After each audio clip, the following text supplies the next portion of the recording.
Good morning, good afternoon, good evening, wherever you are in the world.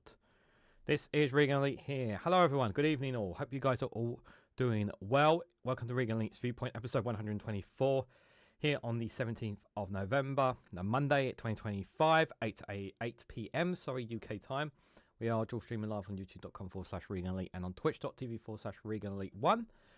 We have, excuse me, quite a few stories to cover tonight, so we've got a lot to go, a lot to cover here, and wouldn't be surprised if I was doing a few angry rants, given some of the headlines that I've got.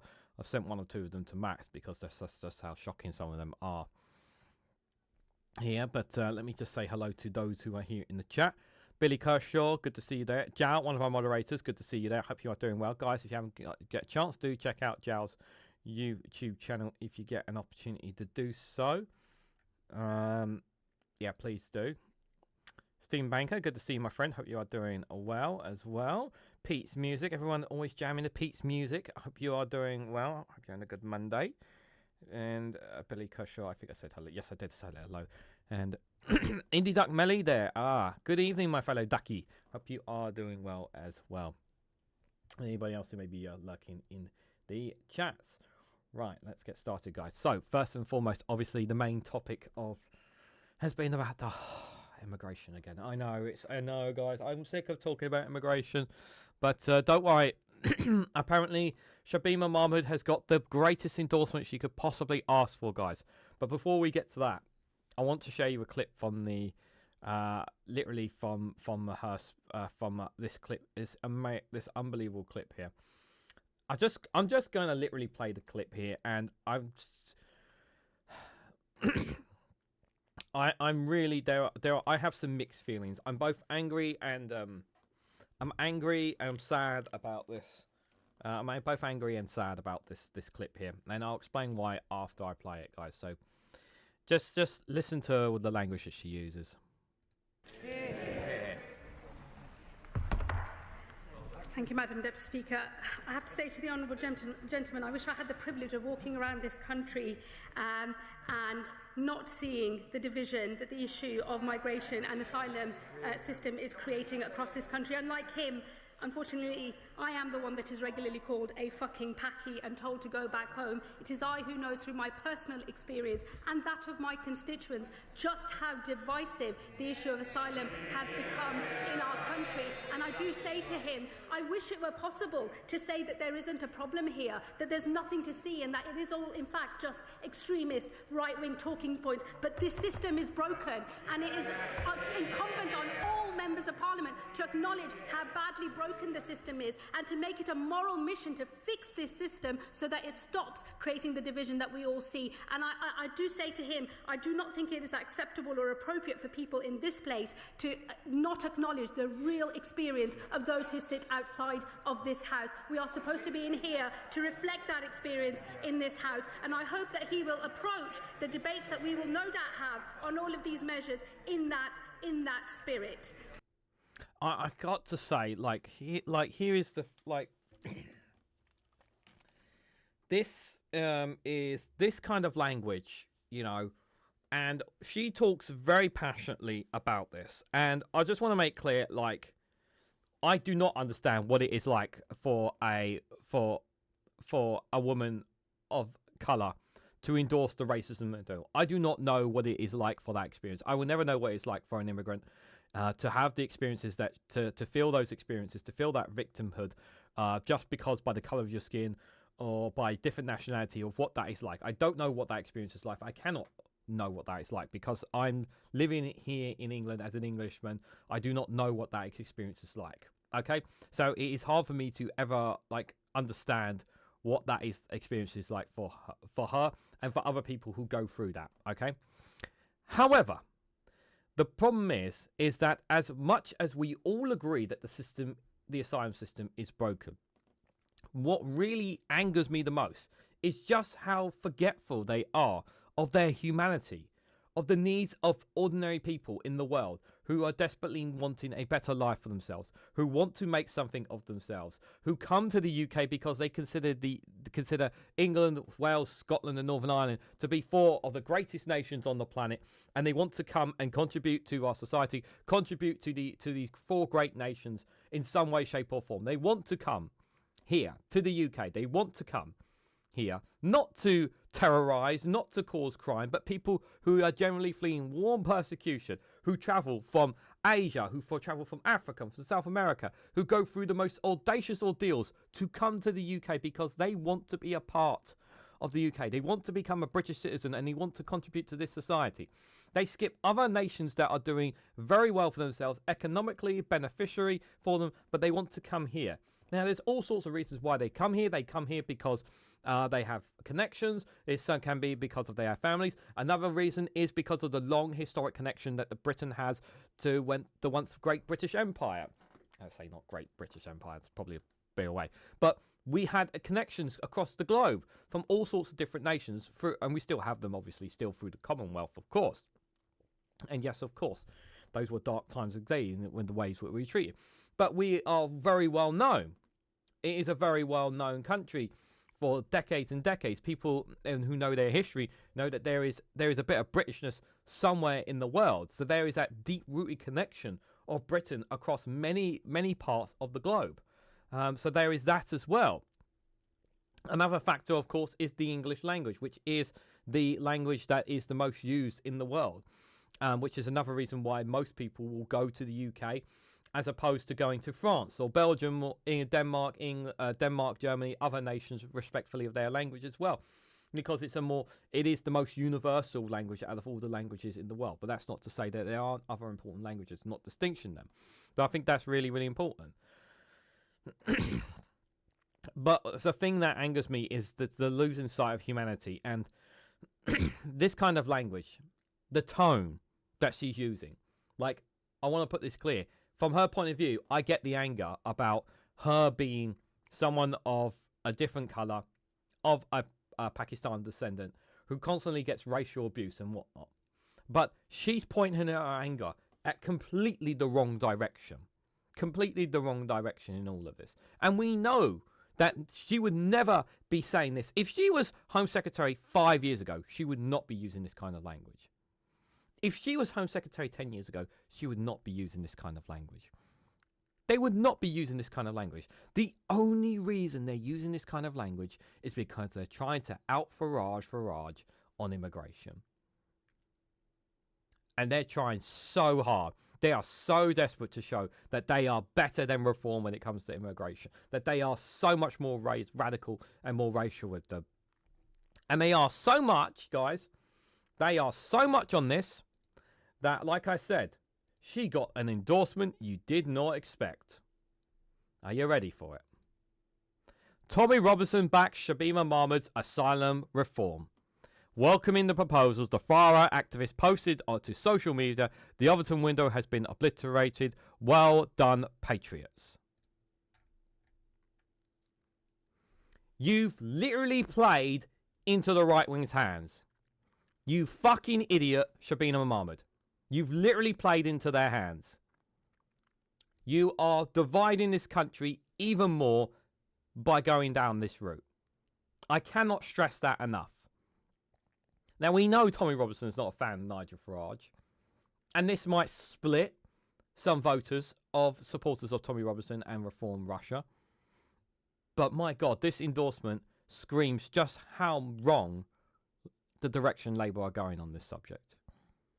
It just really, really does. And this endorsement says a lot about the direction that Labour are going. We're talking about a guy here, one of the most dangerous individuals in England, in Tommy Robinson. And I say the word dangerous because he manipulates and twists young men's minds. And it is so tragic to see that the fact that this guy's come out and made this endorsement to her and the language that she can use. And she can make all the necessary changes she wants, but it's not going to change the fact that people are still going to come here. And at the same time, our own human rights are being devolved away. by the changes that they are making as well. Broken Britain. Yeah. So Tommy Robinson has welcomed the government's sweeping reforms to the asylum seekers, sparking concern from Labour backbenchers. Shabana Mahmood is set to rewrite how Britain grants refuge to those for fleeing conflict and upheaval in a statement in the House of Commons today, which I'm sure Max will cover more of it tomorrow, and we'll touch on it a bit tomorrow as well. An overhaul machine insisted is needed because of the pace and scale of the change destabilising communities. Immigration is not the reason of destabilised communities. The reason for destabilised communities is austerity, and it is the constant propaganda of right-wing rhetoric coming out of GB News, Talk TV, and influencers that are making people hate each other. They're making people turn against each other. Communities are being divided because community centres have been destroyed by austerity. There was none of this before 2010. There was not this issue with communities before 2010.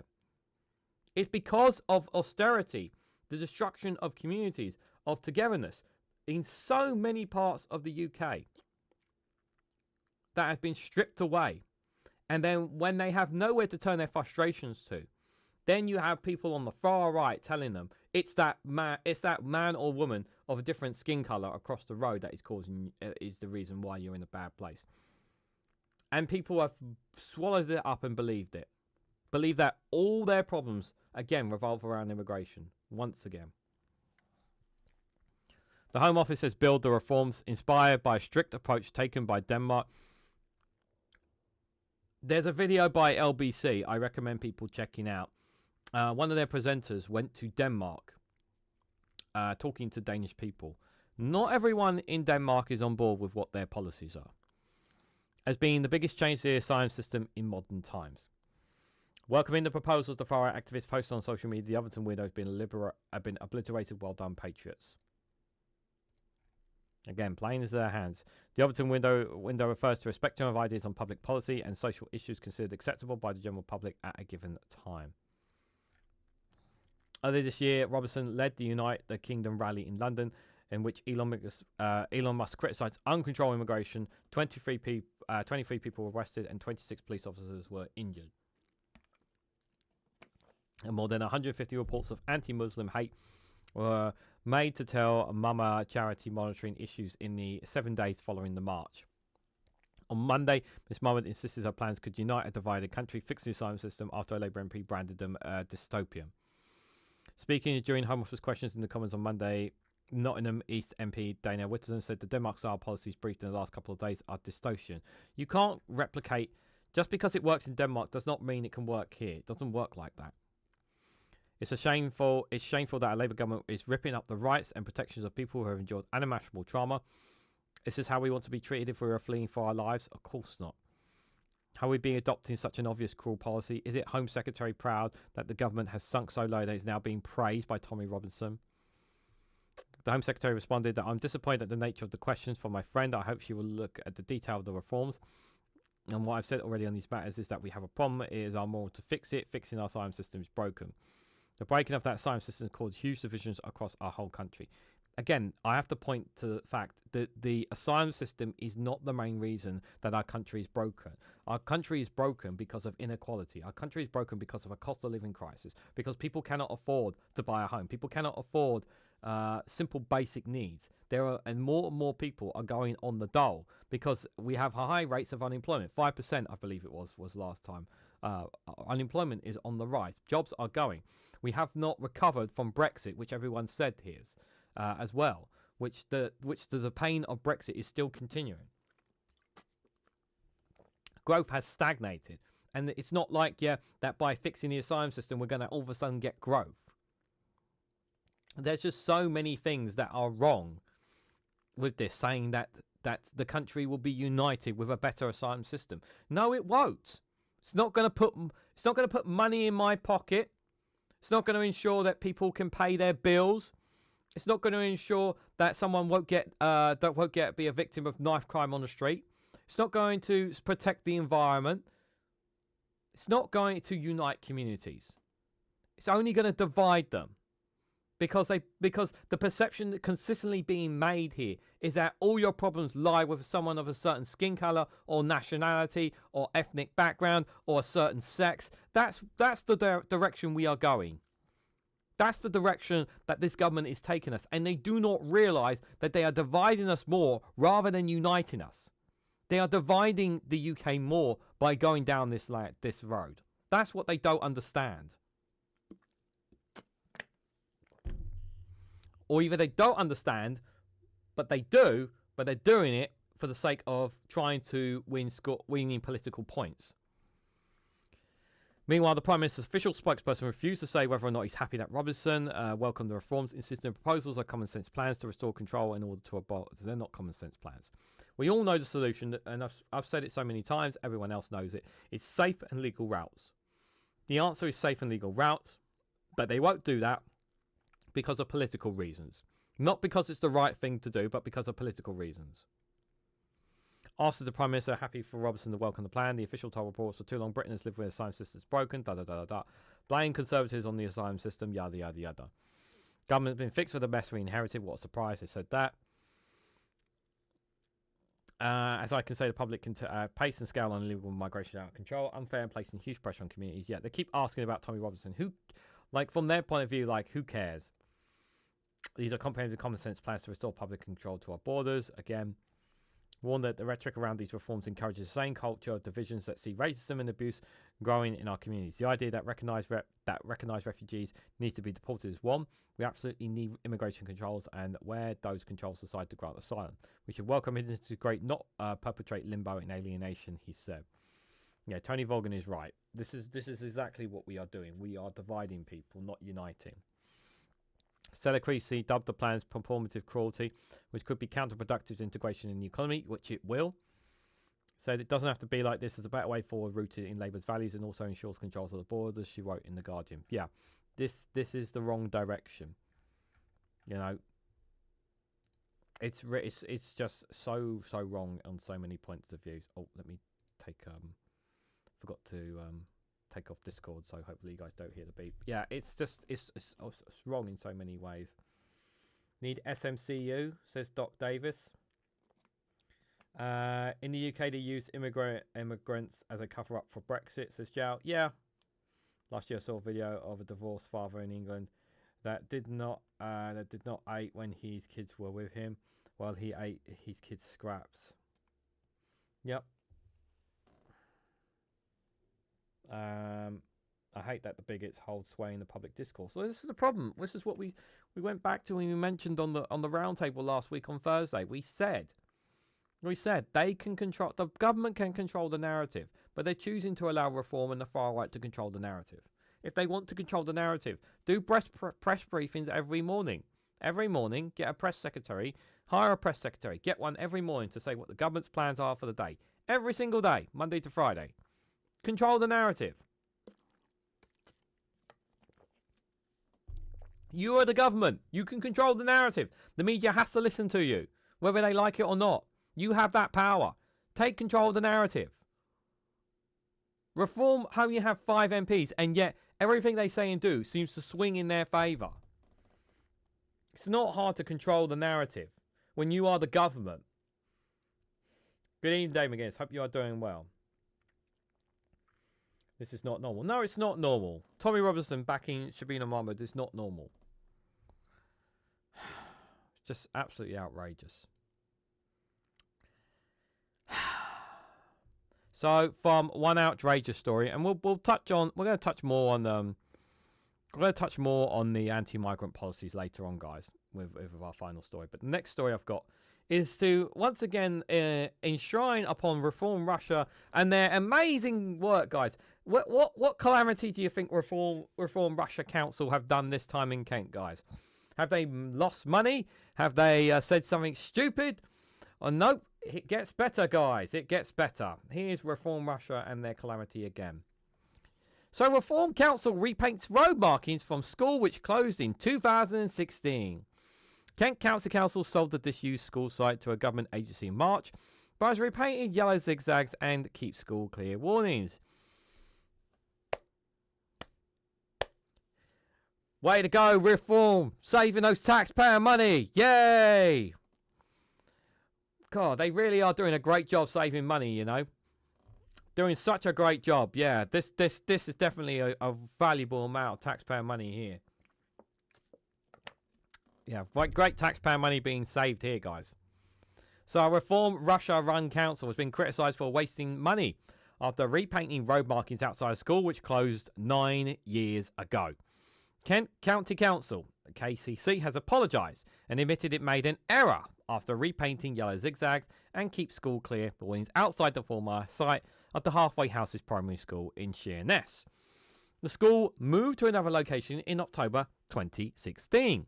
The council sold the disused school building and grounds to the government agency Homes England in March. And the KCC is one of the local authorities won by Reform in local elections earlier this year and seen as a key test of the party's governing ability. Well, they're doing such a great headline, aren't they, so far, guys? Mike Wykin, an independent councillor for Sway Borough Council, described the road repainting as a farce. He wrote on Facebook, "What on earth is going on at cash-strapped county council? Rather than saving money, they have just repainted the yellow keep school clear lines in South Down Road halfway, almost 10 years after the school closed. How many times are we told that there's not enough money for really important projects? Yet they waste money like this, painting irrelevant signs on both sides of the road." Yeah, remember, guys, both sides, yeah? Both sides of the road been repainted there.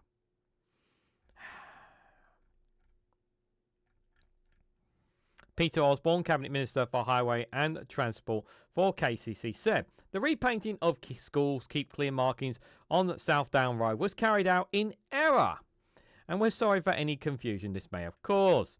He said the cost for the painting of these lines was £350. Now, you might think £350 may not sound like a lot of money, but that's £350 of Kent County Council's money, taxpayer money, that we pay out of our council tax that goes into Kent for them, for their budgets. And they squandered that £350 on painting that was not necessary. What did Indie Duck say? Next headline, poor attendance at local school. Yeah, I know. It's poor attendance, yeah. Reform Russia are saying that the attendance at the school has been absolutely atrocious. They need to do something about it. If only they knew. We take financial responsibility seriously to ensure public money is spent carefully and mistakes like these are excessively rare, he added. Like, financial responsibility, guys. That's Reform Russia. That's how they take the financial responsibility, guys. Yep. Last month, Reform Russia suspended 4 of its councillors in Kent following evidence they brought the party in disrepute. It comes after a video was leaked to The Guardian in which councillors at the local authority have seen arguing over decision-making relating to the council's finances. So, yes, guys. If you need school painting near you, Kent Reform Russia Council will be on the case, guys. They'll be on the case. Doesn't matter if the school's been closed for 9 years. Doesn't matter. They'll paint it up, guys. Dear, oh dear. Oh dear. Jeez, I've never seen students in there. What a waste of money. We better close it. Oh. Reform Russia saving the taxpayer money. I wonder who was paid for the job. Look, I want to make this clear. Whoever does the job, you can't criticise the guy who does the job. At the end of the day, he's getting paid to do a job. It's the person. It's always the person who pays them to do the job. You know, whenever I see, it's very important not to. There's so much in society where people attack people for doing certain jobs, and it's like it's not me, it's my boss who's making me do such a certain thing, but they still get the stick at the end of it. Person, good to see you there. Hope you are doing well, and anybody else as well. Looking in the chats there. At least they spelled it right. That's true, Doc Davis. They did spell it right though. Although I will say though, I mean at least Reform, know how to paint the English flag on a roundabout. Except that one roundabout where they don't want anyone to know that they painted the Danish flag instead of the English flag on the roundabout in England. Oh yeah, they did that. They did do that. Maybe I'll look it up at some point just for lols. So guys, are we all ready for Christmas? Are we all ready for Christmas? Well, an exclusive from the iPaper says everything that we all need to know. Christmas is cancelled as shoppers cut back on festive supermarket baskets. Woohoo! Inflation has pushed food prices up, meaning many consumers have cut back on spending in the crucial months leading up to Christmas. This makes logical sense. I would not say, look, people are still going to, like, even if people don't have as much money as they did the year before, excuse me, people are still going to have a great time during Christmas. People are still going to put up decorations. People are still going to get food, but they're just going to try and find ways of saving as much money as they possibly can. The good news is, though, my neighbour a couple of down the roads has already put up their decorations, guys. Yes. Yay. Oh, God. So shoppers are cutting back on their pre-Christmas food spending amid high inflation and worries over the budget. The head of the Food and Drink Industry Group has warned. Karen Bates of the Food and Drink Federation, the FDF, blames higher taxes and government red tape for pushing prices up in the shops. Red tape? Are you sure that's not Brexit red tape? And she claimed that businesses and consumers are holding back on spending while they wait to see the impact of the budget on November the 26th. Which is widely expected to increase taxes on households and firms. This comes as the iPaper reveals the cost of supermarket-owned label products such as eggs and better. I'm pretty sure that's butter. Are rising. Yeah, a misspell there from iPaper. It's, I'm not an egg, but eggs and better are rising. Eggs and better. Okay, sure. I'm working on my Christmas escapes as Indie Duck. You can quack your way out of it, I'm sure. The consumer group, which says premium own brand food and drink has the highest rate of inflation compared with other ranges, with prices for these products 8.6% year on year in August. Products with the highest percentage increase, including carrots, which have gone up by 107% on average. This time of year, normally a boom of seasons of food and drink retailers and suppliers as their customers stock up for festive meals, snacks, and treats ahead of the Christmas period. The Bets warns that while seasonal goods were still being sold in large numbers, they're now being picked. They are now being picked up instead of, rather than as well. Consumers regularly shopping baskets. Yeah, I think what a lot of shoppers will tend to do is that we'll scour around and have a look and see what the prices are, if they have time, and try and go for the cheaper ones, which makes logical sense. Obviously, if you're somebody who's working 6 days a week and you have no time, then you're just going to end up going into the supermarket and just splashing more money than you need to, which unfortunately that's going to be inevitable for some people. I don't see this as Christmas being cancelled for some people. Some people are going to find a way around it. But for the poorer households, this is going to really stretch their budgets for Christmas, especially while you're also trying to get Christmas presents. There was a time, we don't really share. We don't really buy Christmas presents for each other anymore, for me and my side of the family. We just get presents for the kids now in order to save money. Like, I'll get Christmas cards, but that's about it, just to try and save money now, because, like, yeah, it's like I used to always enjoy getting a gift for the whole family, but I don't do it anymore. And it stacks up. It stacks up the Christmas gifts as well. So she told the iPaper the final quarter is really critical in our sector. And I think what we see is the basket size tend to go up in the final quarter of the year. People tend to add on boxes of chocolates or whatever it is, gifts that they're stocking up on for cupboards and the Christmas period, with festive food and drinks that they're going to want to enjoy on the family occasions and with friends. And I think what we're seeing is that where people are buying those items now, they tend to be within the same basket spent, so not as an add-on to the basket they would otherwise have bought. Yeah, because you don't want to add more to your cost than you need to. Best added that even an upbeat budget will leave businesses struggling, saying even if then the mood of gloom lifts and people do decide to spend into Christmas, you've only got 2 or 3 weeks of proper Christmas trading left. Highest food prices have been significantly contributed to overall inflation in recent months, with costs up 4.5% year on year, according to the latest data. Now, some politicians have accused retailers of deliberately cashing in by hiking their prices, but the FDF insists that is untrue, pointing to relatively small profit margins across most of the sector. Bet said, we hear all the rhetoric about growth and regulatory reform that is not yet translating into specific policies to drive growth in our sector. But I think there's lots of opportunities and to reform out-of-date burdensome regulation. She added, we've had something like 12 years of inflation in the last 2 years, and it's very visible to people that food and drink is costing them more. There's lots of reasons that it's costing them more and that we, the industry, can't control. The FDF has specifically pointed to a higher national insurance contribution brought in at the last budget to burn the business rates, which will be overhauled at the upcoming budget, and new rules designed to reduce packaging waste as additional costs are levied on food suppliers. Bet said businesses are nervous and they would rather not be having another big surprise. A Treasury spokesperson has said the Chancellor has been clear that one of her priorities upcoming in the upcoming budget is cutting bills. And what better way to cut bills? By increasing bills this year. Food inflation is falling, and our recent deal with the EU, our biggest trading partner, will help make food cheaper and UK exports easier to support the farming industry. But we know there's more to do to support working people with the cost of living. Yeah, because we're definitely all feeling the optimism, aren't we? We're all feeling the optimism in the uptake of the budget, aren't we, guys? Yeah. Oh, you can just see the very next day after the budget, Rachel Reeves, in the right-wing papers, just as the Grinch. The Grinch. The logic is there.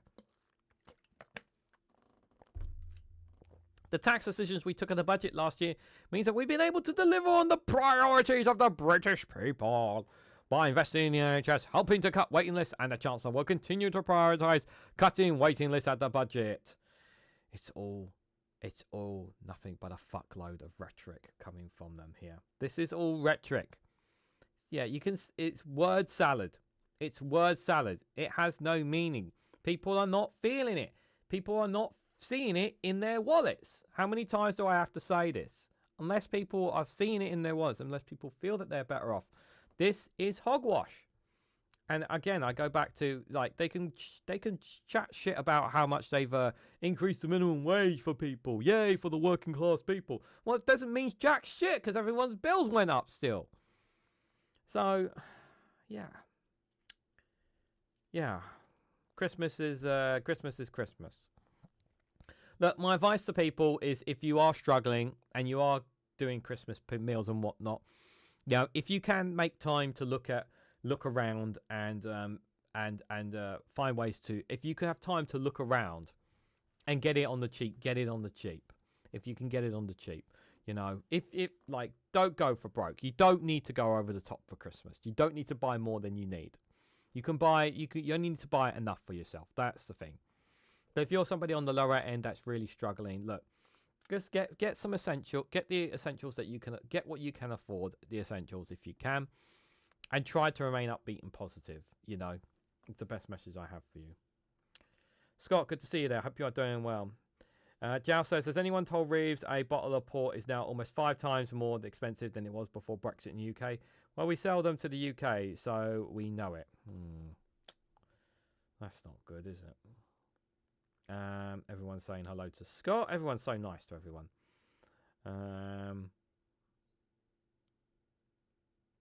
We have the cod with veggies, just German ham, and the sweets we eat, and the gifts are just a little remember me by.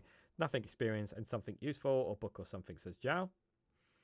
Stephen Banker says, I've always spoiled my loved ones on their birthdays. That's more than enough for me.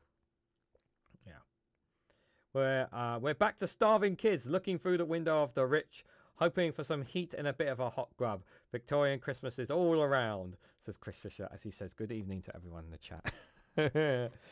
Yeah, Christmas. All looking forward to Christmas.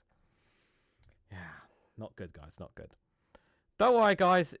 I've got some nice positive news to go into here for the interval here.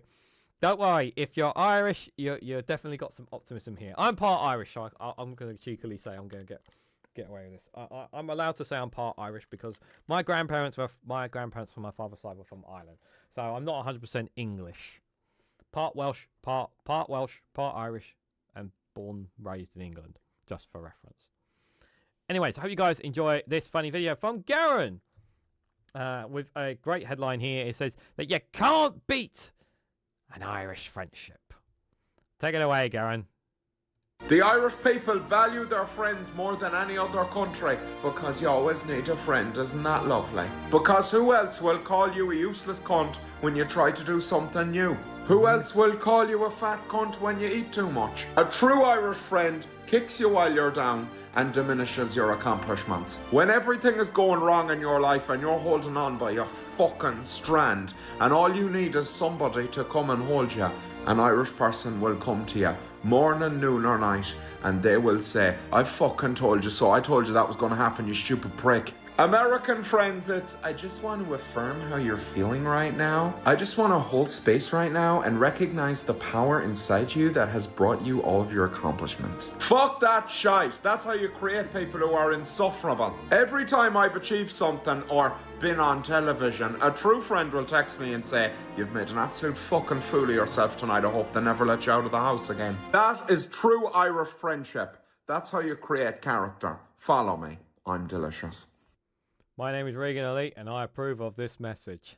You can't beat an Irish friendship from Garron Music there. God, I love the guy. Make sure if you're not, do subscribe to Garron on his YouTube channel here. Garron at Music there. Absolutely incredible stuff. God, I love the man. God, I love the man. I need that Irish friend. Where, come on, I need that Irish friend out there somewhere, guys. Anywhere out there. Hello, Alina from Canada. Hello, how are you? Hope you are doing well on Twitch chat. There. Jao says, my true friends will tell me when I was a prick. They put you down, then they kick you, says Chris Fisher. Yeah, neighbour, the British state does that. Your voice is low compared to other streams you've been on tonight. Have I been on something? I don't know if I've been on something. Let me check my audio. Oh, that's why it's low. It's too. I need to pump it up. I don't know why. There we go. Hopefully that's better there. Just bumped it back up there. Ooh, almost. I almost pressed the stop stream button. That would have been very, very bad. I accidentally pressed recorded there. 1 second. There's I've cranked it up to 150. I don't know why it was on 100, but hopefully it'll be better for you guys as we continue on here.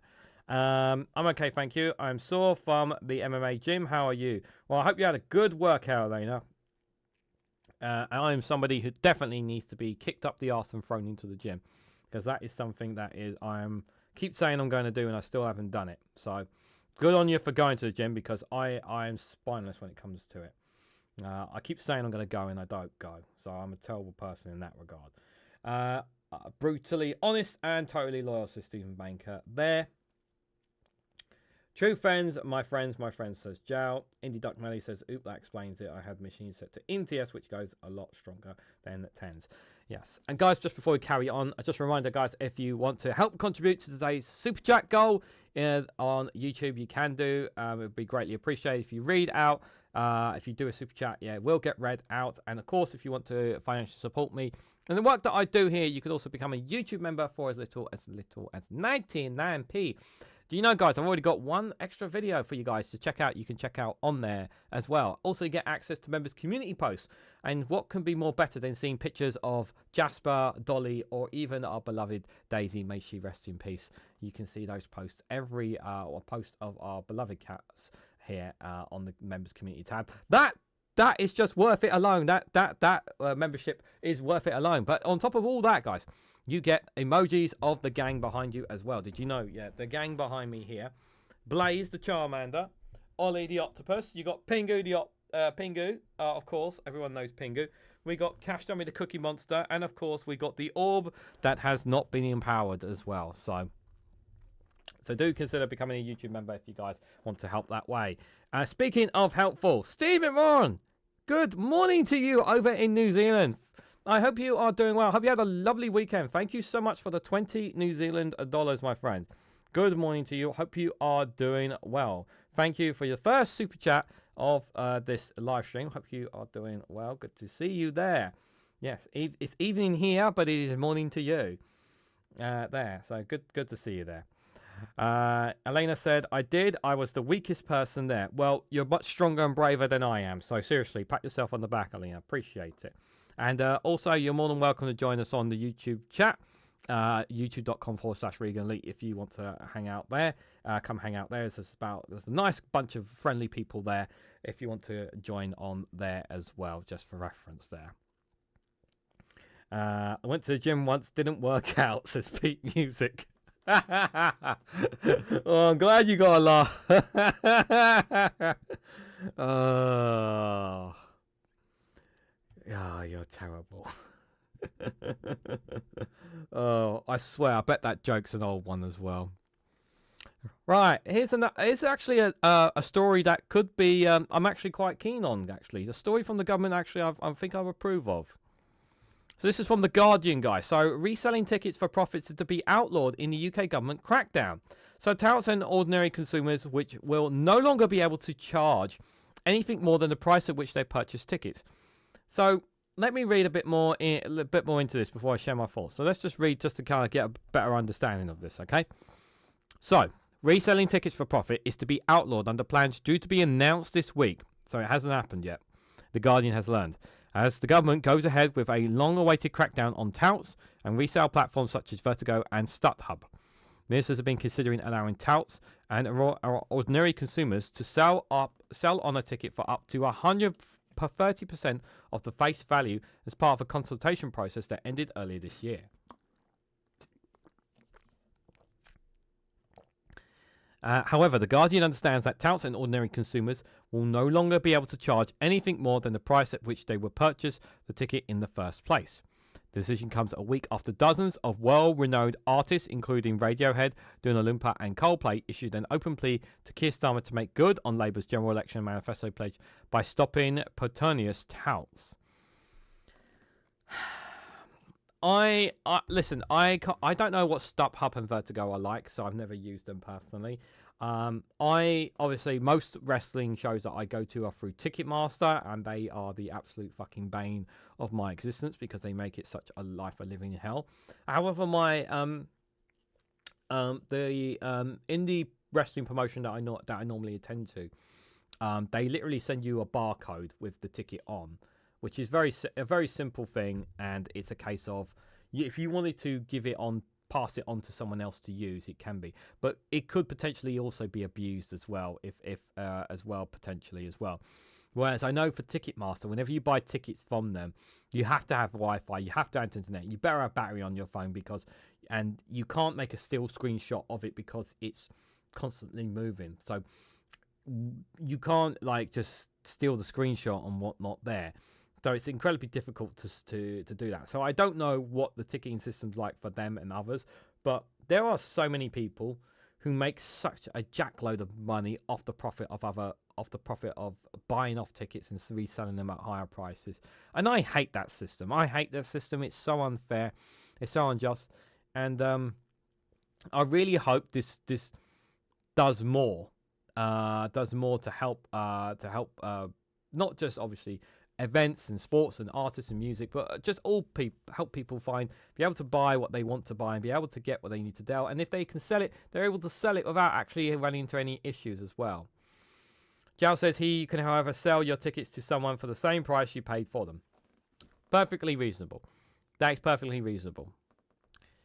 So, under the plans, which could form part of next year's King's Speech, anyone selling a ticket will not be allowed to change more than they pay for it. Resale platforms will be allowed to charge fees on top of that price. These extras will also be limited, although the scale of that ceiling on service fees is yet to be determined. The legislation will also govern social media sites which resale platforms have claims that would offer unregulated potential fraudulent tickets if legislation squeezes online ticket exchanges out of the market. Anyone reselling a ticket will also be prohibited from offering more tickets than they could have purchased under limits set by the original box office company. A licensing system for ticket resale companies, one of the options that the government renews considers, will not be adopted. Resale platforms will be legally liable if sellers using their site do not comply with the law, and which will be enforced by the Competition and Market Authority. In practice, there are questions about whether sites such as Vertigo and StubHub would continue to operate in the UK if they cannot benefit from taking a cut in the huge markup charged by touts.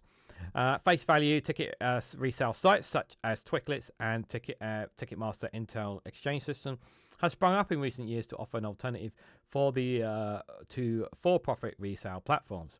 The Guardian has regularly exposed the business practices of the ticket resale industry, including how the UK's most prolific touts have been able to make huge sum of money by hoovering up tickets at fans' expenses and then capitalising on increased demands for the same event. And that's the biggest problem here. When a big band plays and comes back or something like that, Taylor Swift or whatever, they really milk the hell out of people, and it is such a con. You know, people pay sometimes three, 4, 5 times the original amount to get their hands on tickets. It's absolutely terrible. It's probably why I've never been. You know what? It's probably a reason why I've never been to a music event and whatnot. I don't know. I've never even been to a music event. You know, people will say I've missed out on it. But to be fair, it's probably not. It's not really my thing, to be fair. Although I did miss out on the I'm a big fan of Eminem, and I missed out on his last tour in the UK. Ticket here is a service, and profiting over someone else's services is illegal. Hence, I can sell my ticket for the price I pay for it, but if I charge more, I'm stealing from the person that sold this jail. Yeah, because you're making a profit off the back of that ticket. Yeah, and that's the thing. This is exactly what they're doing here.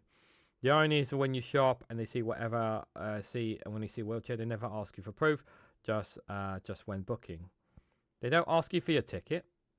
Even in my local indie show, we have a regular disabled guy. He's always asked for his ticket. I know there's a regular guy who's always in his wheelchair.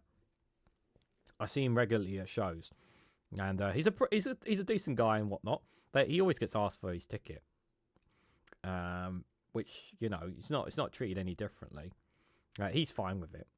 When I've known people who resold their tickets, it was mostly for a discount, and because events meant they could not go, cutting their losses, not profiting. Says person impersonator there. Buying a disabled ticket is almost a scam, says Indie Duck. Or I've been taking you for... Oh my god. I've had the devil of time to get a ticket of 2 things tomorrow. I gave up. They insisted I showed them PIP, an access card, etc. Even after I told them that I don't live here, so I don't have UK proof. Oh my god. Or I've been talking to you from Scotland now. Wow. Buying a disabled ticket is almost a scam. Wow. Is that depends. Can I ask Indie Duck who that was with, just out of curiosity? Or is that with every company? Like, is there a specific company that you were doing this, trying to organise this with? If you don't mind me asking. I'm generally curious to know. Reselling ticket, yeah. Let me scroll down. Yeah, I just read that first part just now.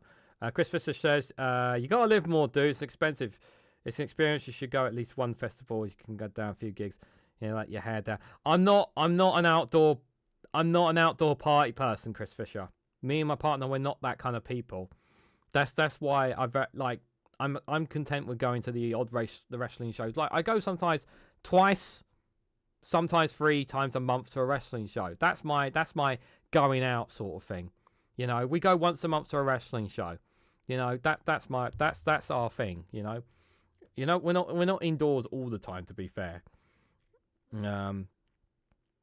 yeah, I should do a live gig, yeah, sometime. But you know, I need to find something that appeals to me. Wrestling is my thing anyway. Ticket, yes. Proof of disability, no. Jal says, Reganelite to me, it was a big scandal here with the football. Scalpers were making a lot of money off it until clubs and government got together and ended the scheme. Last time we went to an event, ticket was mine, meaning it had my name on it, digital ticket on my phone. That's a very powerful thing as well, putting the ticket. Let me just have a look at my device, because we bought season tickets for next year. Let me just have a look at my ticket. Yeah, so the ticket they sent me, so we got season tickets for our wrestling show season next year. I'm not going to show you the ticket, obviously, but it doesn't have my name or any details on it, but it's literally got a barcode. It's got a ticket code on the bottom, reservation, an event. Oh, sorry, let me see the season ticket. Yeah, and season ticket we got where we're sitting, the event, ticket code, and number of tickets, and with a barcode as well as a QR code. And so when we go to the shows, because this is what they did this year when they first introduced the season ticket, they put my name on the seats. So when I buy the season ticket, it's obviously under my name. So what they do is they put my name on the seats of where we're sitting, so that way we know exactly where we're sitting, sort of thing. So yeah, I thought and look, I generally hope, like, in all seriousness, I hope this works. I hope it cracks down more on people who are taking advantage of it, and I hope this works. Like, if it stops ticket touters ripping us off, then good, you know, and that's a positive thing.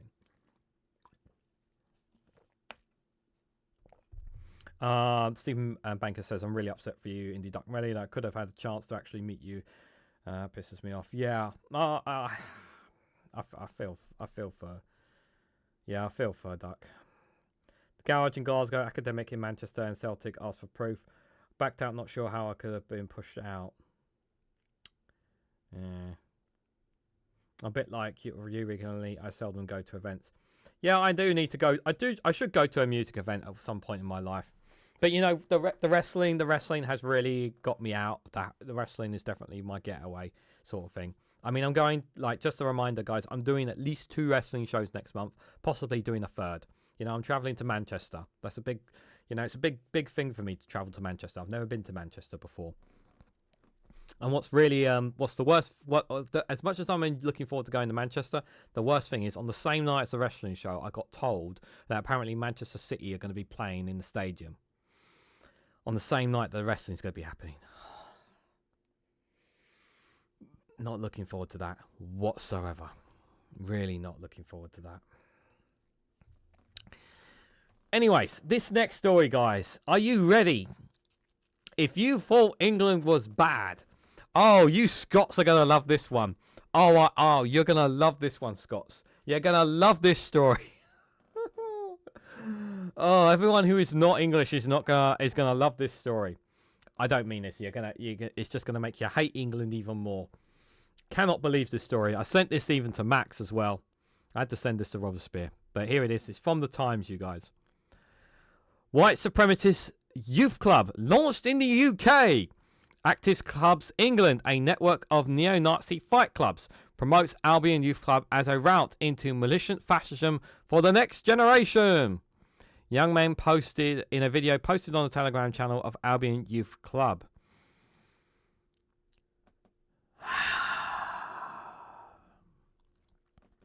Now, this is the Times, so do take a little bit of pinch of salt from this. Okay? Let me read the story. Okay, let me read into this, okay? So a network of neo-Nazi fight clubs has announced the launch of a group aimed at children as young as 15 as part of an attempt to groom the next generation of fascists. Active Club England, a rapidly growing far-right movement that combines combat training with extremist ideology and openly admires Adolf Hitler, is promoting the newly formed Albion Youth Club as a route for younger people into the militant fascism.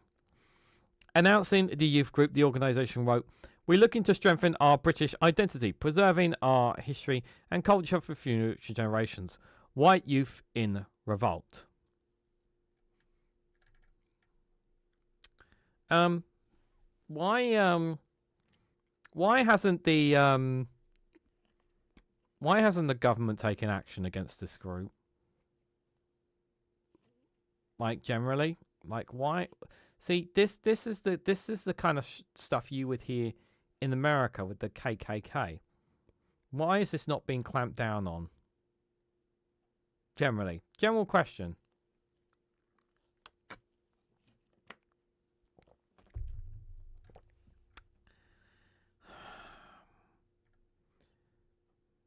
Yeah, they're definitely not waving their hand like the Queen or like Elon Musk was doing, apparently. Albion Youth Club, which is open to teenagers aged 15 to 18, claims to have held 3 outings already in different parts of the country, and has released photographs purposing to show youth members on hikes. In one photograph, a masked member in Norfolk was seen holding a black flag embezzled with the Celtic cross, a symbol that is commonly used by white supremacists and neo-Nazis. A variation of the same symbol is used as the official emblem of both Albion Youth Club and Active Club England and its affiliates. Other youth members were said to have gone hiking in Berkshire. A photograph showing a member standing between a lake, his face blurred, is accompanied by the words "hiking is an important part of cultivating brotherhood and fitness among our members, whilst getting in connection with the ancestral land."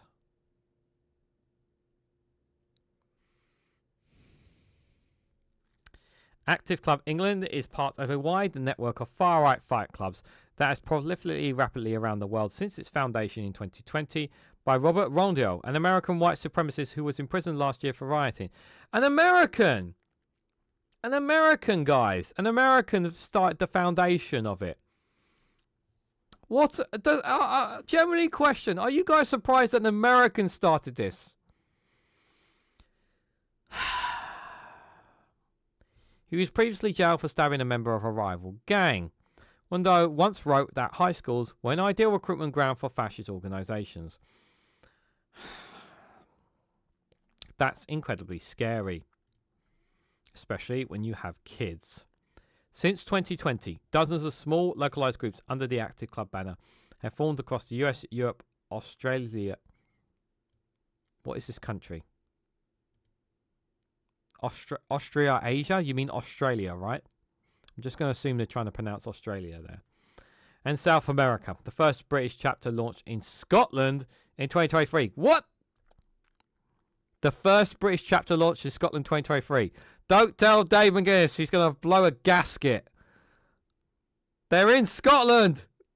They're not just here. Dear, oh dear. With branches in London, the North West Midlands, Yorkshire and East Anglia, the group is estimated to have 4,500 members in England and a further 1,500 in other parts of the UK. Okay, they're mainly in England, but they are in other. There are out there, guys. Yeah, Australasia. Yeah, that's a new country apparently. Maybe they've taken their own country somewhere on the planet. You know, that's unregistered. You know. Active Club England promotional material includes videos of men taking part in mass brawls on the field, one-on-one topless kickboxing fights, and fitness drills. I wonder how many times these guys have seen the film Fight Club. Have you guys seen the film Fight Club? Do you know what the first rule of Fight Club is? The first rule of Fight Club is you do not talk about Fight Club. Do you know what the second rule of Fight Club is? It is that you do not talk about Fight Club. And you know what the third rule of Fight Club is? Is that if this is your first time in the club, you have to fight. If you're a first timer, you have to fight first time. There is no Scottish British youth fascist movement. It's media projection. Hey, listen. I did say take this with a pinch of salt, okay? It says 1,500 in other parts of the UK. I'm just saying. I'm just pointing out what they're saying there, okay? You know. Oh dear. Last year, members were to celebrate Hitler's birthday and ate a cake dedicated with a swastika. Members have also been photographed playing badminton while wearing t-shirts in basins with the emblem of the SS. What's the matter with these kids? Like they just don't believe. They just think that it's just like we're white, we're English, we're only one country, one obligation, one sense of ideals, and we won't listen to any other ideas. Only us. We are pure. We are pure people. Our blood is not tainted by the enemies of others. It's all blown down from our ancestries. And then someone tells them that they are a descendant of an Italian, and they go, no! Fitness clubs have a long history of the British far right, going back as far as Oswald Mosley, leader of the British Union of Fascists. Oh yeah, who could forget that? Which organised sports clubs and ran a weekly fitness column in its party magazine. In September 2023, Ashley Podjar-Sharp, a prison officer, was jailed for 8 years after he revealed to be the leader of the White Stag Athletic Club, a fitness group for which racist homophobia and whiteskins were conditions of entry. Patriotic Alternative, Britain's largest far-right organisation, has also run fitness groups. Chris Connolly, group's head of fitness, was jailed in 2023 for terror offences. The Active Club network has been notable for speed with which it has grown and spread. Alexandra Risman, a researcher for the Counter-Extremism Project and advisor to the European Commission's Radicalisation Awareness Network, said he has never seen a network of right-wing extremism grow so fast. Well, do you want to know the reason for it? Do you want to know the real reason that these are able to grow so fast? It's one word. Well, it's actually two words. Social media. social media makes it so easy for them to come together now. It's too easy. A spokesperson for Albion Youth Club said the group was inspired by active clubs but did not have any formal ties to it. Okay, sure. Asked whether the combat training was integral to the group's activities, he said combat sport factors into this at a time honoured means, young men moving from childhood to adulthood. He didn't respond when asked whether the youth club followed the same fascist ideologies as active club. Spokesperson for Active Club England said the group was a fractional organisation for English and European men dedicated to the creation of a culture prioritising physical fitness, self-improvement and the building of a strong and healthy communities. Yeah, do they welcome any black people into their community? What do you guys think?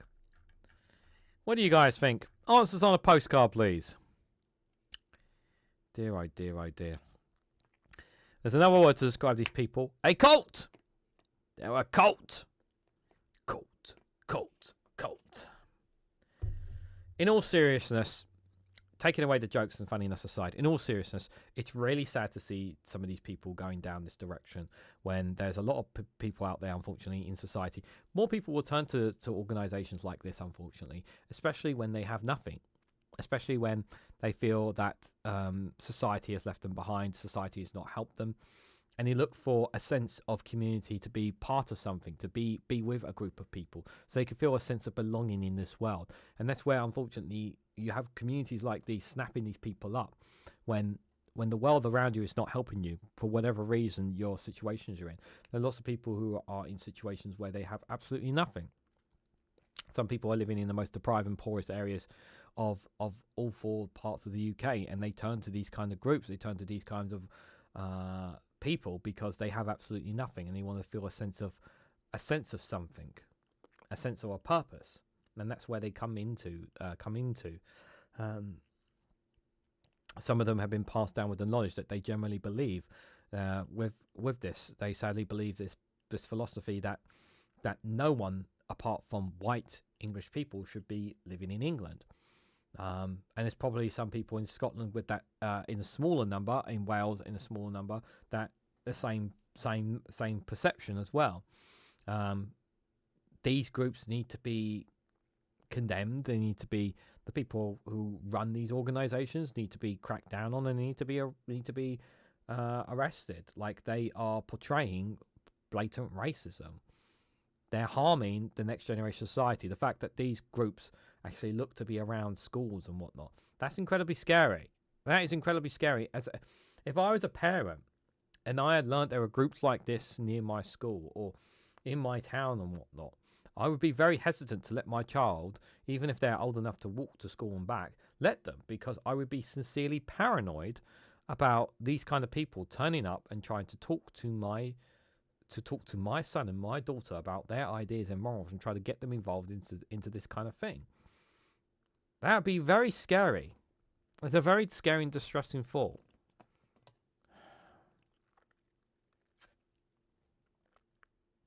Personally, I said it would be much more wholesome if these kids were given a message of hope, and they're not getting that. There was a brilliant tweet I saw today, which kind of summed up just how messed up everything is. Before we come back to the immigration guys, it was a picture of Jeremy Corbyn and Zach Palance, not Jeremy Corbyn and Zach Palansky, was it? No, Sadiq Khan and Zach Palansky, right? The mayor, the London mayor, and the leader of the Green Party, Zach Palansky, right?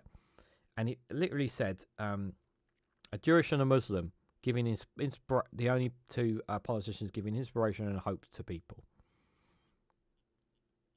Like, okay, Jeremy Corbyn obviously is trying to do that as well, but like a Jewish and a Muslim says a lot, doesn't it, about where we're finding our hope is, particularly here in England, is from a Muslim who is a London mayor and a Jewish man, because they're the ones. Well, yeah, it's just frustrating indeed. Guys, we still got that super chat goal up, so if you guys want to help me get to that target, it would be greatly appreciated there. If you guys can help me on YouTube, it'd be greatly appreciated. But we got one more story to see ourselves out, but don't worry, we've got a funny video at the end of the show as well, just for you guys as well, and I do appreciate everybody coming out. Here is the last story here. This one is from Byline Times. The TUC chief wants Labour to stop slippery slope towards Nigel Farage's anti-migrant politics. So Paul Newark tells Byline Times that Sir Keir Starmer's government must stop seeking to out-Farage on migration as Shabana Mahmood faces backlash from MPs over her asylum plans. Well, unfortunately, you know, unions are just... The thing is as well is that unions are not being destroyed as we are being destroyed as well. You know, the rights of unions, the power that they used to have is not the same as they used to be. We know that Labour are not on the side of unions anymore. They're not on the side of unions because they don't give people as much freedom to speak as much as they can. They're very much frustrated with. We know that West Streeton's been fed up with the doctor strikes that have been going on because he doesn't want to give them what they doesn't want to compromise with them there. It's really a sad state of affairs, and the anti-migrant rhetoric that you heard at the start of the show from Shabana Mahmood was pretty despicable. Was pretty distasteful. The language, you know, I just felt like the language is just used trying to was literally doing the out-Faraging here, and that's generally what I felt it was trying to do here. And there's a part of me that feels for Paul as well here, because he's trying to I feel for unions because they just don't have the power they used to have, and it's so important more than ever before to get people into working for unions. It really is. I can't stress that enough. It's so important. Steve McMahon, thank you so much for the 10 New Zealand dollars. That's thank you again. Honestly, you don't. That's enough from you, Steve. You've done more than you've given more than enough. That's way too generous. Honestly, seriously, thank you so much. Yeah, if anybody else, minimum £2, guys. If you can help get over that line, it'd be greatly appreciated. Steve, that's more than enough from you. Honestly, thank you. You've been far too generous tonight. I really appreciate your support. And honestly, my friend, if you have any questions, please pop them in the chat and what's not. I will read them out. I will read them out for you. And thank you so much. That's very kind of you. Chris Fisher says Christianity is a joke of religion. I still to meet a Christian with a properly termed moral compass. He might say they're Christian, but other ideas fill their mind are not justice and their equality. It's a shame that you say that, Chris. I can say that I have met Christians who still keep to their values. There are a few out there. I don't have contact with them anymore, but when I was working in retail, there was someone who I worked with who was a divulged Christian, and it's not like the kind of Christians that you hear on the news who talk about that. It's actually a devolved one that, you know, he told me, I remember a story he told me ages ago about how, it really actually comes, I can't remember, I actually remember this story, but he told me the story about how there was, someone was struggling, basically they didn't have enough food, they were struggling with food, I think it's struggling with food, and how the church, because normally what they do, you donate to church to help out the church, because they couldn't get by with they didn't get enough from the food bank or whatnot. The church actually paid out to get food for that person, for that individual, so they could get enough for the next food bank supply. And I think this was before I was really deep into politics as well. So yeah, no, we hear more we do hear more negative than positive, unfortunately. But unfortunately out there. But there are some out there. It's just we don't hear a lot about them, unfortunately. But yeah, there's a lot of people who do taint Christianity and use religion as a shield to use it for terrible things. Yeah. Peers, there's a lot of good religions, people, but it's a crutch, yeah, or a weapon. Yeah, that's the problem, is religion's being used as a weapon. I mean, a lot of wars are being taken place because of religion as well, which is a terrible thing. Let's read into this a bit, guys. So Labour must not seek to out-Farage. Farage, the leader of Britain's trade union movement, has warned. As Keir Starmer's government faces a backlash from Labour MPs over its recent migration and asylum policies, the Home Secretary today will reveal a series of hardline plans to limit the rights of refugees seeking asylum in the UK, saying that the UK must not offer a golden ticket to those arriving here.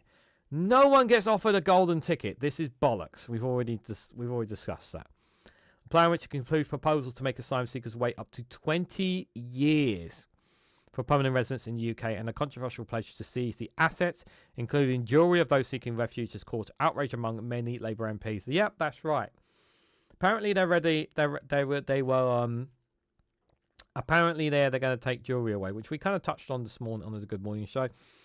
And it just sounds so bloody cruel. And I said this morning, and for those who weren't here this morning, I'll say it to those who weren't here this morning, that with regards to this of stealing jewelry and whatnot, if you want them to contribute to society, let them work. That's the obvious solution. Labour MP for Stroud, Simon Alford, was among those who urged his party to push back on the racist agenda of reform rather than echo it. This is a sentiment which is shared by Paul Newark, the General Secretary of the Trade Union Congress. Speaking to Byline Times in advance of the government's latest plans, Newark said, "I've been very clear in terms of Labour. I don't think you can out Farage. Nigel Farage will always up the ante further on migration," he argues. That doesn't mean the government should have a values-based, a sensible, fair approach to migration. But as soon as you start using their language, aping their rhetoric, I think it's a slippery slope. It's nowhere Labour wants to be politically or morally. I don't think there is electoral advantage in it either, because if that's what you want, you'll go and vote for Nigel Farage. Exactly. And the other thing as well is that it's very hard to convince somebody who's gone to Greens or gone to Reform and say to them, you should vote back, you should go and vote for Labour again, when the emphasis that people, the message that can be reinforced to those people who've abandoned the Conservatives and Labour is, why would I want to vote for the establishment when I can vote for something different?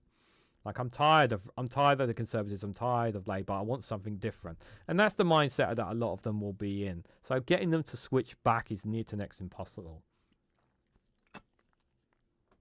I'm not saying it can't be done, but it's very hard to convince somebody to do so. Because it's like, yeah, you're saying these things, but I just don't trust you. I just don't think you'll do it. The TUC leader, who represents Britain's 5.5 million strong unions movement, was speaking before this week's announcement that the Home Secretary Shabana Mahmood, where she pledged the most sweeping reforms of the asylum system in modern times, and a clear plan to make it less attractive for illegal migrants to come to Brazil. There is no such thing as an illegal migrant. And make it easier to remove illegal migrants, there's no such thing as illegal migrants, from British soil. I wish Byline Times were not using that language as well. In an interview with this outlet's TUC Central London HQ Congress House last week, Paul Newark said, lots of people care about migration, but lots of people care about the state of the NHS, lots of people care about the economy insecurity and the cost of living crisis as well. Farage has got nothing to say about those things, and I think Labour should be talking about those things. Yeah, he's absolutely right. And the problem is that Labour keep pandering on the immigration and not enough on the other things. He added that anti-migrant policies could backfire. If you want to vote for that nasty brand of politics, you'll vote for the real deal rather than the intimidators.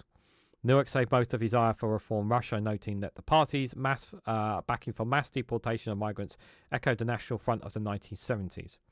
While Newark is concerned by the rise of Reform Russia and the party's efforts on political debate in the UK, he does not believe that their rise is unassailable. I don't think Nigel Farage is in number 10 by any stretch inevitable, but the party is poisoning the political discourse, he said. Our job is to expose the gap between what Reform say and what Reform does. Asked about how the union was engaged in the party. Sorry, just 1 second. What we do in the gauge here is where it's absolutely necessary. It's vital. We're very clear at the TUC, we won't platform reform. What we do is engage with them where it's absolutely necessary and when it's vital to represent the members' interests of members. Because remember, there are union members who are also... had to charge my device. Yeah, it's very important to emphasise that that there are lots of those 5.5 million people who are part of unions, also part of Reform Russia, are also members of Reform Russia as well. That's an important factor to add there as well. However, it's not able to label Reform as a fascist party. The union movement leader believes, I don't think they are a fascist party. Clearly, there will be fascists who support them. It's like that little thing. Not everyone who voted for Reform was a fascist, but not all racists voted for Reform. That is true. Yeah, we got to get out of this. You know, we have to make it clear that we got to coattail people away from Reform Russia. Well, we know they're a fascist party, but unfortunately, saying that to reform Russian voters, they just won't buy that. They just don't like being. They just ignore it at this point.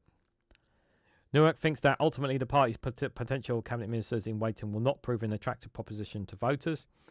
Richard Tice, Andrea Jenkins and Nadine Dorris do not like an impressive roster to me. No. There is going to be a calamity. You're going to have the worst of the worst running the UK. Like we think the Tories are bad. You think Royal Labour are bad. It's going to be worse than that. It's going to be so much worse than that when they come into power. Like, there's going to be so much anger and frustration. There's going to be so many things not getting done in the UK. Everything's going to grind to a halt. Like, it really is going to be bad. The TUC is stepping up its work to tackle reform Russia and its arguments, saying Farage, real interests are aligned with not working people but with tech billionaires, mega moguls, Paul Marshall and others. The TUC will make a clear distinction between reform voters and the party's leadership itself. I don't think voting reform makes you racist, but some of the policies definitely are racist. Some of the leadership in that party are definitely racist. Their policy around indefinite leave to remain echoes the national front of the 1970s, the General Secretary told Byline Times. Moses born Newark recently visited Durham, now area controlled by Farage's party. He came away from the trip deeply disturbed. A black woman social worker told me she didn't go out at night not because she's scared of abuse, but because she gets abuse. Groups like neo-Nazi organisations Combat 18, who have been relatively low profile, all of a sudden are emboldened to be back onto our streets. Newark believes the anti-migrant protests and riots last year boasted Farage's party. Quote, it's great for them to have people running riots in the streets laying siege to asylum hostels.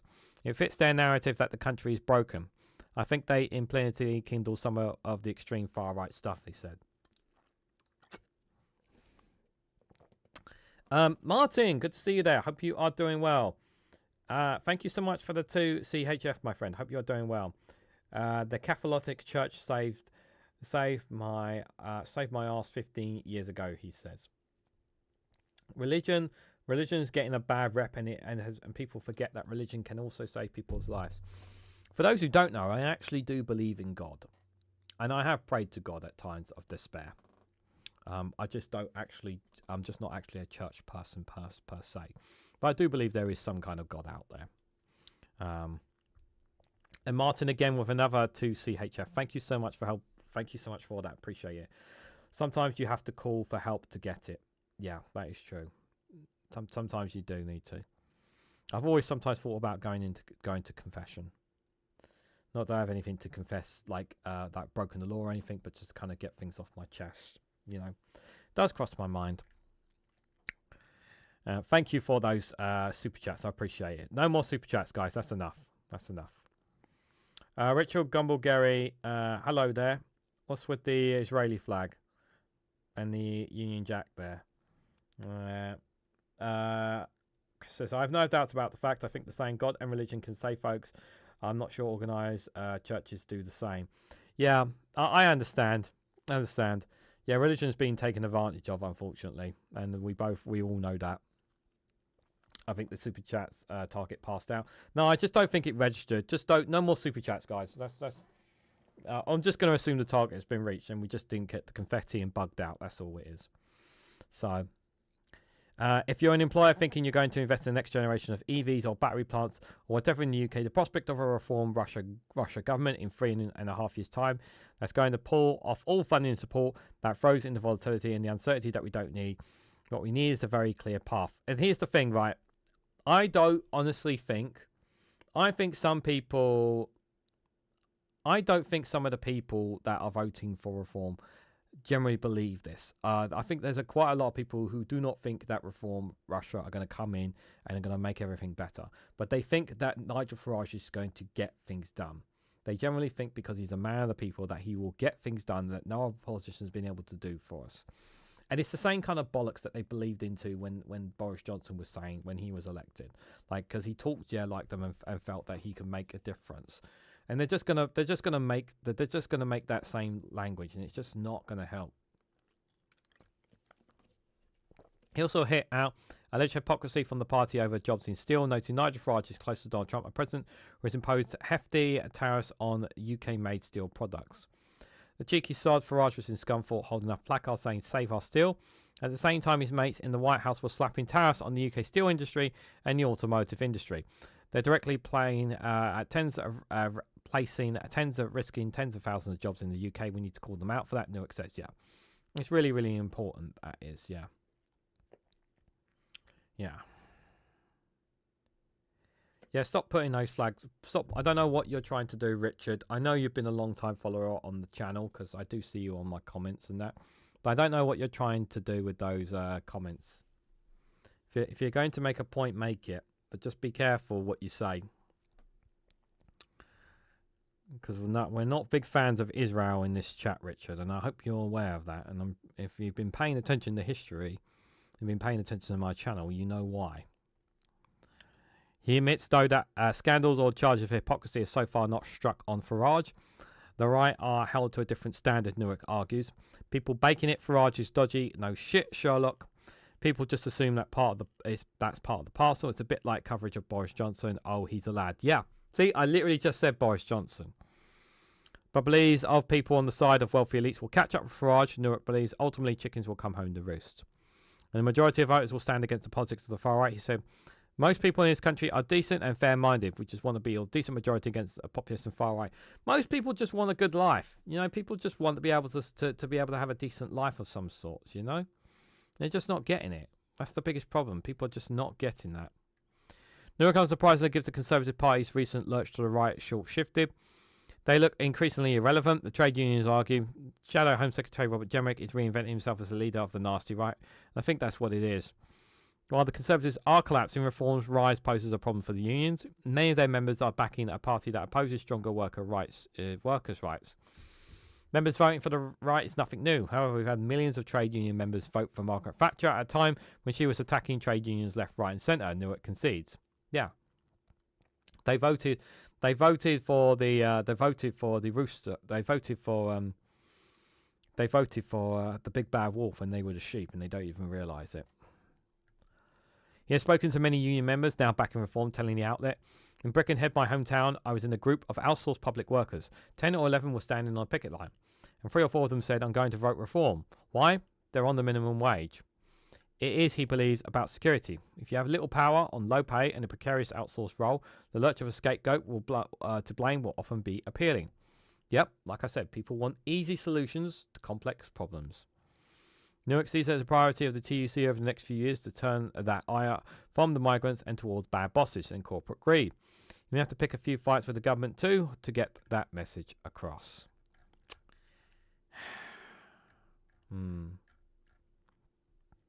There's enough wealth to spread it around, says Stephen Banker, yeah.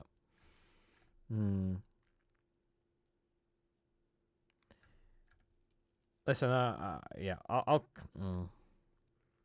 support Israel, but I respect others, says David Gerardo.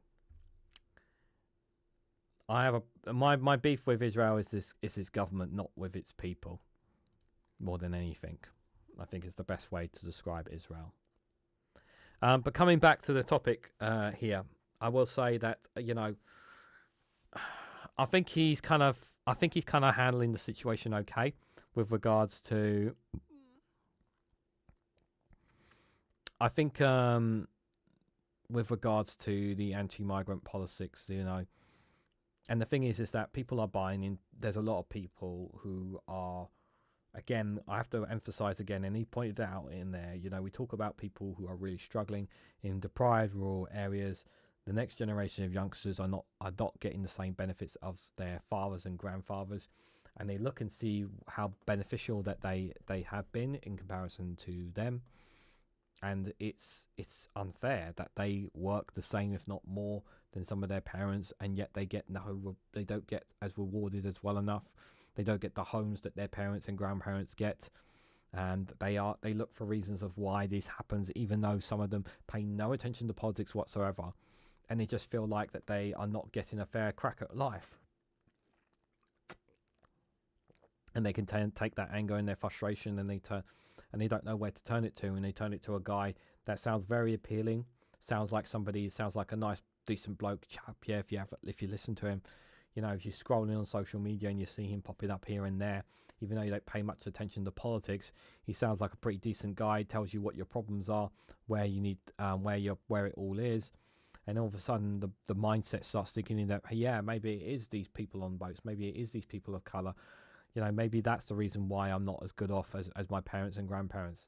You know, and that starts to seep into the minds of people. And social media amplifies it, and then it brings them across the same kind of people, and all of a sudden you find yourself in a world that you don't even realize you didn't want to be in the first place, because it's dividing you from ordinary people.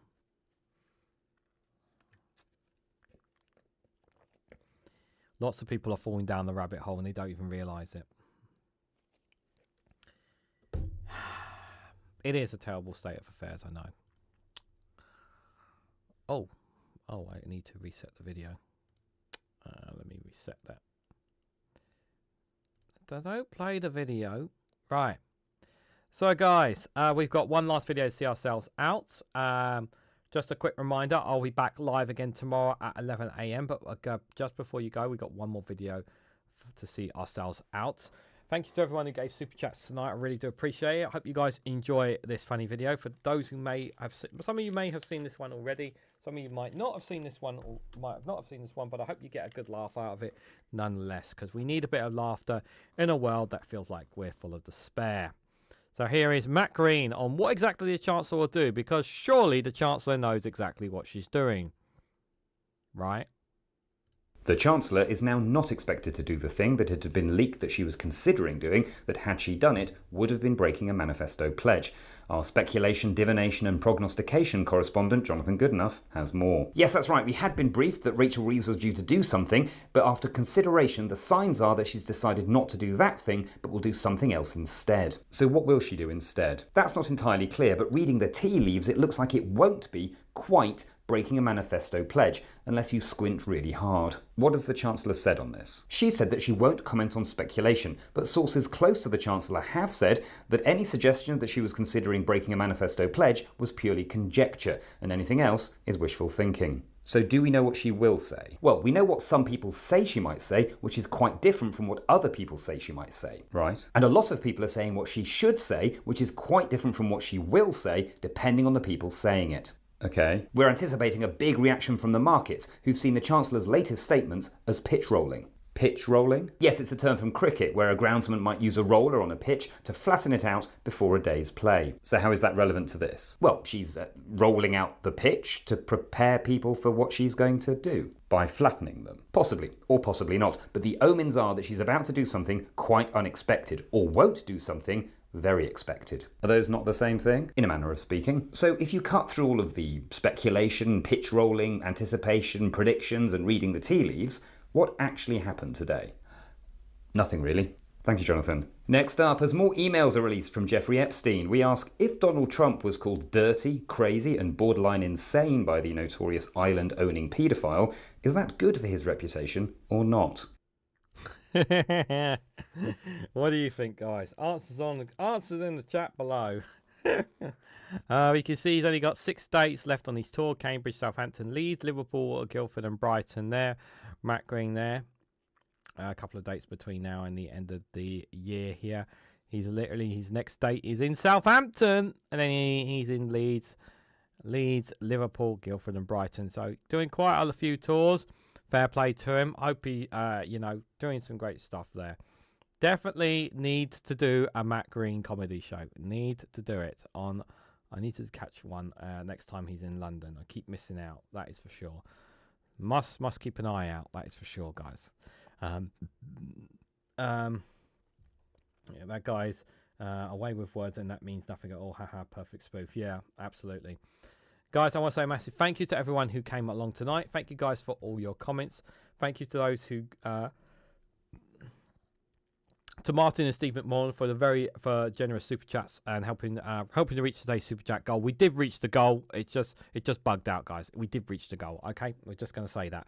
Okay, guys, just a reminder. I don't have a live stream set up for this Thursday, but I am planning to do a live stream this Thursday. I don't know what it is yet, but I am going to do one. I'm going to try and get a guest on.